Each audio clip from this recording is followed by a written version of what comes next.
আমি ভিডিও আমি জীবনে দেখেছি, শুনেন। এই মসজিদগুলোর ইমামদেরকে যদি সঠিকভাবে রাষ্ট্রে ব্যবহার করা হয়, আমার মনে হয় রাষ্ট্রের চেহারা বদলাবার জন্য খুব বেশি কিছুর প্রয়োজন হবে না। বাংলাদেশ থেকে ক্ষুধা এবং দারিদ্র বেকারত্ব দূর করবার জন্য ওলামা ইকরামের যে অক্লান্ত পরিশ্রম এবং অবদান আছে সেটি আরও জোরালোভাবে ভূমিকা রাখবার সুযোগ আছে বলে আমি মনে করি। শুধু কওমি মাদ্রাসাতে 7 লক্ষেরও বেশি এতিম, দুস্থ এবং অসহায় শিক্ষার্থীরা লালিত পালিত হচ্ছে। এই ছেলেগুলো, এই বাচ্চাগুলো যদি কওমি মাদ্রাসার পরিপূর্ণ তত্ত্বাবধানে লালিত পালিত না হতো, তাহলে বাংলাদেশে আজ যে সমস্ত কিশোর গ্যাং সহ যে সমস্ত সমস্যা এবং ক্রাইসিসগুলো আমরা দেখতে পাচ্ছি, এগুলো কতটা প্রকট আকার ধারণ করতে পারতো সেটা বলার অপেক্ষা। তাদের কাজটা যেভাবে করে যাচ্ছেন, রাষ্ট্র থেকেও ওলামা ইকরামকে তাদের কাজ আরও সুন্দরভাবে সুচারুভাবে পরিপালন করবার ক্ষেত্রে সহযোগিতা থাকবে।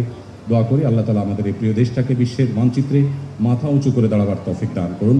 আমি মনে করি প্রায় 4 লক্ষের মতো মসজিদ এদেশে যে আছে, বাংলাদেশে সকল পলিটিক্যাল পার্টিগুলোর অফিস, সকল সরকারি অফিস একত্র করলেও 4 লাখের ধারে কাছে হওয়ার কথা নয়। এই 3 লক্ষের থেকে 4 লক্ষের মাঝামাঝি যে বিশাল অঙ্কের মসজিদগুলো আছে, এগুলো শিরা উপশিরার মতো দেশের সমতলে, পাহাড়ে সব জায়গায় ছড়িয়ে আছে। এই মসজিদগুলোর ইমামদেরকে যদি সঠিকভাবে রাষ্ট্রে ব্যবহার করা হয়, আমার মনে হয় রাষ্ট্রের চেহারা বদলাবার জন্য খুব বেশি কিছুর প্রয়োজন হবে না।